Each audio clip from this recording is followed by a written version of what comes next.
నేను విమర్శకుడిని కావాలని వచ్చి విమర్శకుని అయినవాడిని కాదు. కవిని కావాలని వచ్చి నేను కవిత్వం రాసిన వాడిని కాదు. ఆ కన్నీటి ప్రవాహము ఎక్కడ మలిపితే అక్కడ మలిన వాడిని నేను. కాలము ఎటు నడిపిస్తే అటువైపు వెళ్ళిన వాడిని నేను. ఎందుకు రాసిన నేను ఈ విమర్శ లేకపోతే ఈ పుస్తకం నేను ఎందుకు రాసిన అంటే, నా మొదటి పుస్తకం తీరొక పువ్వును తీసుకొని ఒక కవి దగ్గరికి పోయి, సార్ నేను నానీలు రాసిన చదవండి సార్ అని అంటే, సారీ నేను నానీలు చదవమని నా పుస్తకం తీసుకోలేదు. నాలాగనే చిన్న గుర్తింపు కోసము గుర్తించి నా గురించి 2 మాటలు రాస్తే బాగుండు అని నేను ఎట్లా అనుకున్నానో, నాలాగా అనుకునే వాళ్ళు ఈ 2 రాష్ట్రాల్లో ఎంతో మంది ఉన్నారు. వాళ్ళ గురించి నేను రాయాలని ఈ పుస్తకం రాశాను. ఈ పుస్తకం మొత్తం కూడా అటు ఆంధ్ర, రాయలసీమ, తెలంగాణ ప్రాంతంలో రాస్తున్నప్పుడు ఒక ఎరుకతోనే రాసిన నేను. స్త్రీవాద ఉద్యమంలో కృషి చేసిన వాళ్ళెవరు, దళితవాద ఉద్యమంలో కృషి చేసిన వాళ్ళు, అన్ని వాదాలకు సంబంధించిన అన్ని ప్రాంతాలకు సంబంధించిన కవులు ఇందులో నాకు కనిపించారు. వాళ్ళందరినీ నేను కావాలని తీసుకున్నా. నేను నిజంగా నేను ఒక 4-5 కవితా వాక్యాలు వినిపిస్తా.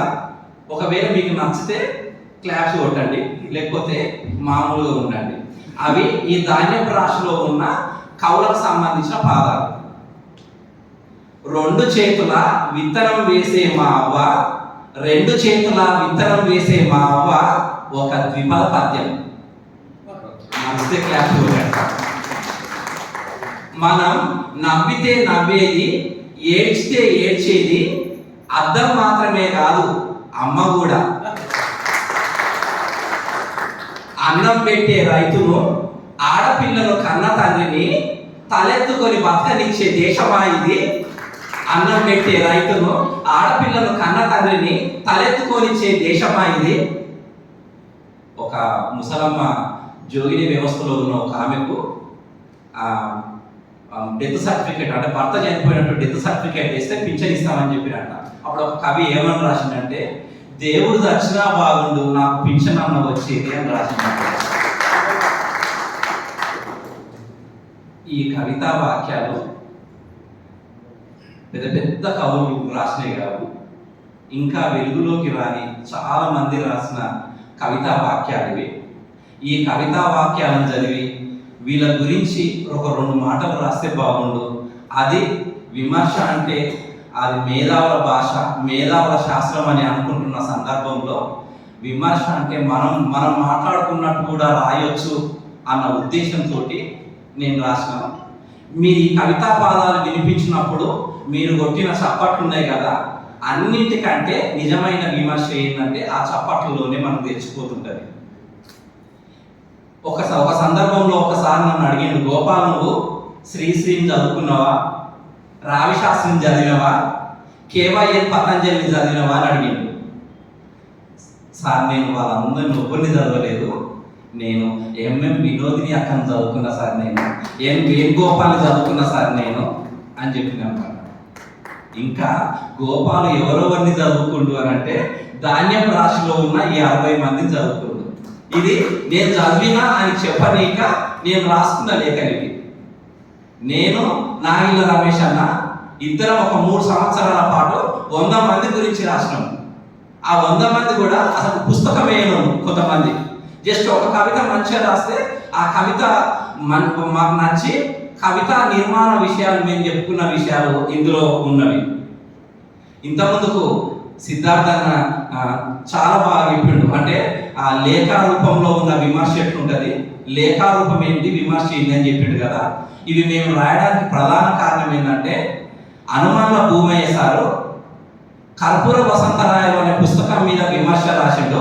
ఎట్లా రాసిండంటే, గురువు శిష్యునితో మాట్లాడుతున్నట్టు విమర్శ రాసిండు. శిలాలలితమ్మ వర్తమాన లేఖ అని ఒక 50 మంది మహిళా కవయిత్రులను, కేవలం కవయిత్రుల మీదనే పరిచయాలు రాసింది. వీళ్ళతో రాస్తున్నప్పుడు మేము మళ్ళా ఆ పడికా విమర్శ ఎందుకు రాయాలి? నాకు ఒక కవి అంటే చాలా ఇష్టము, ఆ కవితో నాకున్న అనుబంధాన్ని రికార్డ్ చేయాలి కదా నేను అని ఈ వ్యాసాలు రాసిన. ఆకాశంలోంచి పూలు రాలడం చాలా బాగుంది, కానీ అన్నం మెతుకులు రాతే ఎంత బాగుండు అని నారాయణ శర్మ సార్ అన్నాడు.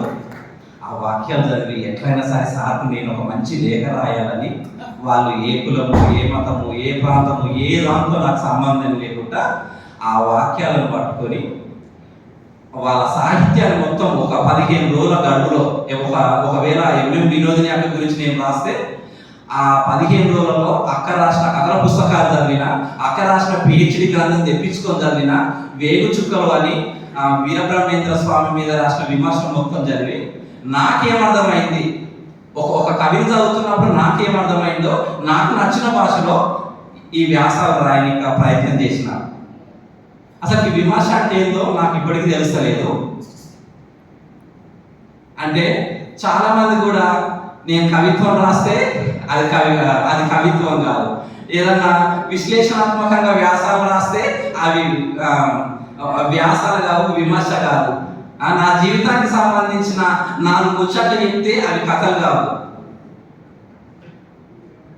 ఇన్ని ఉన్నా కూడా నేను ఏమనుకున్నా అంటే వీళ్ళు రాళ్ళు విసురుతారు కదా, నేను గుట్టల్లోంచి నడిచొచ్చిన వాడిని, ఈ రాళ్ళు నాకు లెక్కనా అని నేను అనుకున్నాను.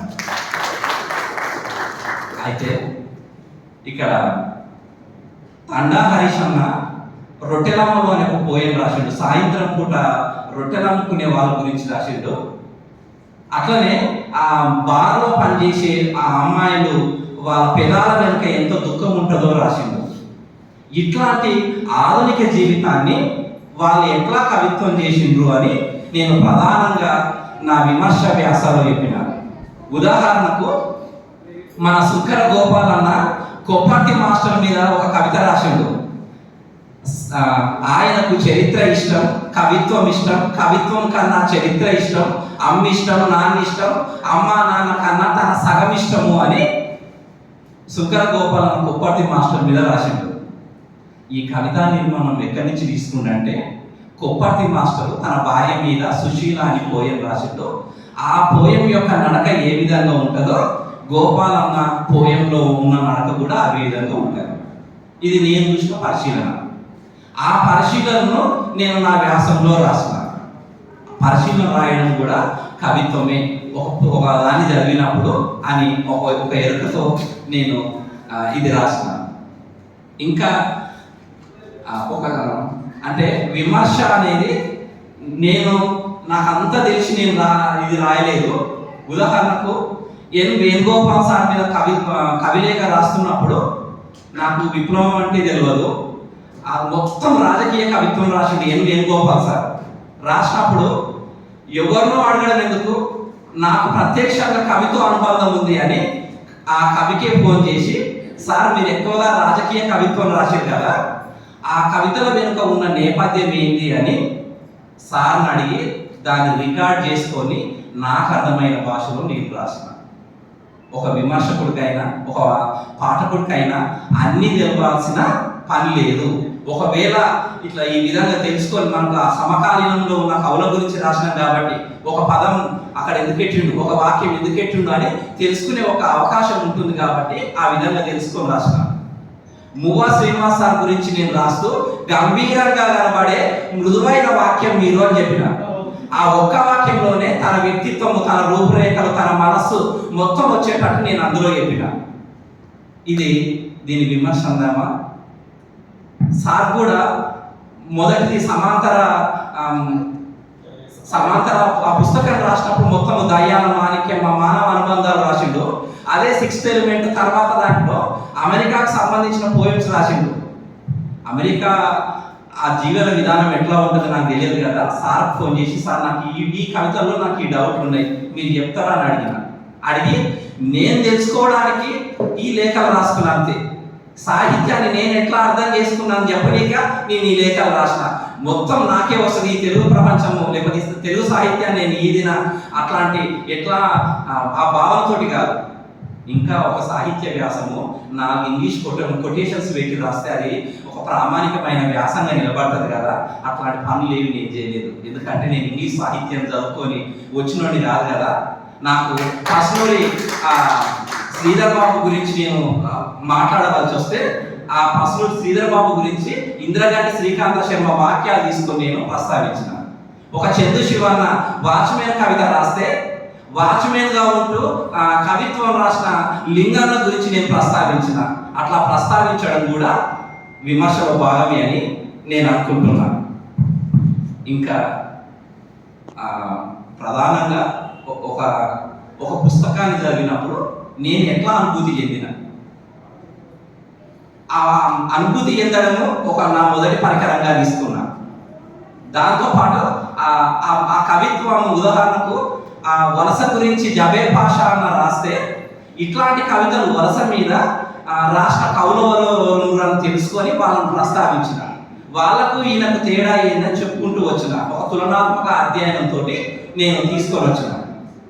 స్కైబాబు అన్న కానీ లేకపోతే రహీముద్దీన్ అన్న కానీ వాళ్ళ గురించి నేను ఒక శీర్షిక పెడుతుంటే ఖర్జూరపు తీపి అని రహీముద్దీన్ అని పెట్టిన. ఖర్జూరము అనేది ముస్లిం జీవితాల్లో ఒక వాళ్ళ ఆహార సంస్కృతిలో ఏ విధంగా ఉంటుందో వాళ్ళ జీవితానికి సంబంధించిన పోలికలు తీసుకొని ఖర్జూరపు తీపి రహీం అన్నకు అని ఎత్తుగడ పెట్టిన. సంగీశెట్టి శ్రీనివాస్ సారు ఒక పద్మశాలి కుటుంబం నుంచి వచ్చినవాడు కదా, ఆయన జీవితం మొత్తము ఎట్లా అని ఈ విధంగా పెట్టిన. లాస్ట్ 2 మాటలు సార్. అంటే నేను కవిత్వం రాస్తే ఏడుకొట్టు కవిత్వం అంటారు కదా. అయితే మహాభారతాన్ని 18 పర్వాలు రాస్తే మీరు అందరూ చదివారు కదా సార్, రోజు పారాయణం చేశారు కదా సార్. మరి నా జీవితం గురించి నేను రాసుకుంటాను మీకు ఏడుకొట్టు కవిత్వం ఎందుకని సార్? అది